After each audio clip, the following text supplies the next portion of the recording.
தேர்தல் ஆணையத்திற்கு எதிரான இந்தியா கூட்டணி பேரணி நாடாளுமன்ற வளாகத்தில் இருந்து தொடங்கியுள்ளது. அந்த காட்சிகளை பார்க்கலாம். हमको आगे आने दो, आगे गोल चक्कर से आगे, गोल चक्कर से आगे, गोल धारा से आगे आ जाओ, गोल धारा से आगे आने दो, गोल धारा से आगे, गोल धारा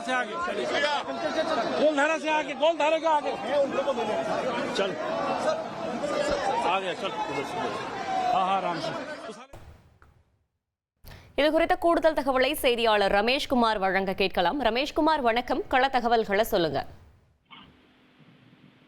பீகாரில் தேர்தல் ஆணையம் மேற்கொண்டு வரும் வாக்காளர் பட்டியல் சிறப்பு திருத்தம் மற்றும் 2024 மக்களவை தேர்தலில் மோசடி நடைபெற்றதாக எதிர்க்கட்சிகள் குற்றம் சாட்டியுள்ள நிலையில் அவர்கள் நடத்தி வரக்கூடிய பேரணி தற்போது தேசிய அரசியலில் கவனம் பெற்றிருக்கிறது.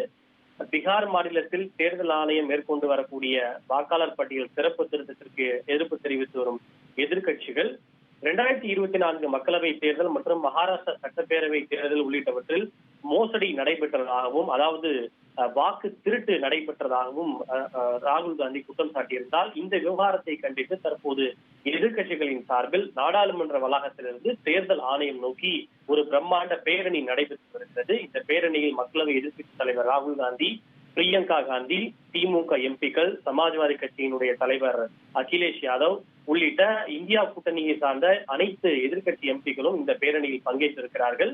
நாடாளுமன்ற வளாகத்தில் இருக்கக்கூடிய மகர்த்வார பகுதியில் இருந்து தேர்தல் ஆணையம் நோக்கி இந்த பேரணி செல்ல இருக்கிறது. அதன் பிறகு பல்வேறு கட்சிகளை சார்ந்த குழு தேர்தல் ஆணையர்களையும் சந்திக்க இருக்கின்றனர். ஆனால் இந்த பேரணிக்கு டெல்லி காவல்துறையின் அனுமதி இன்னும் கொடுக்கப்படவில்லை. எனவே அவர்கள் நாடாளுமன்றத்திற்கு அருகே இருக்கக்கூடிய டிரான்ஸ்போர்ட் பவன் என்று சொல்லப்படக்கூடிய அந்த பகுதியிலே காவல்துறையால் தடுத்து நிறுத்தப்படுவார்கள் என எதிர்பார்க்கப்படுகின்றது. அந்த பகுதியிலே ஏராளமான காவல்துறையினர் குவிக்கப்பட்டிருப்பதோடு தடுப்புகளையும் அங்கே அமைத்திருக்கிறார்கள்.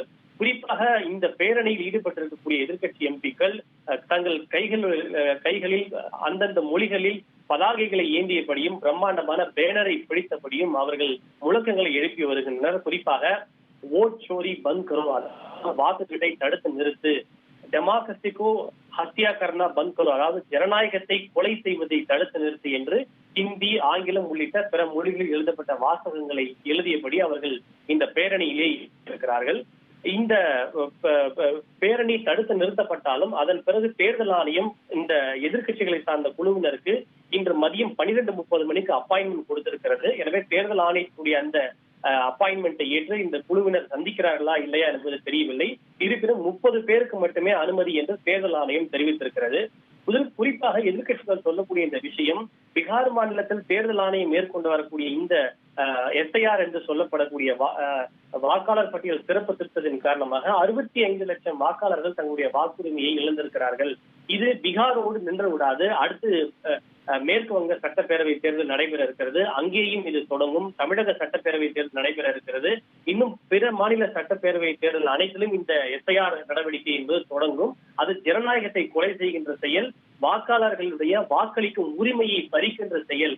இதை தடுத்து நிறுத்த வேண்டும் என்று எதிர்க்கட்சிகள் கூறி வருகின்றனர். இது மட்டுமில்லாது கடந்த மக்களவை தேர்தலிலே மிகப்பெரிய ஒரு தேர்தல் மோசடி நடைபெற்றிருக்கிறது. ஒரே பகுதியில் இருக்கக்கூடிய ஒரு வாக்காளர் பல வாக்குச்சாவடிகளிலும் பல மாநிலங்களிலும் வாக்களித்திருக்கிறார்கள். குறிப்பாக கர்நாடகாவில் மகாதேவபுரா ஒரு மக்களவை தொகுதியில் நடைபெற்ற அந்த தேர்தலில் ஒரே எண் கொண்ட வீட்டில் 80 வாக்காளர்கள் வாக்குகளை பதிவு செய்திருக்கிறார்கள்.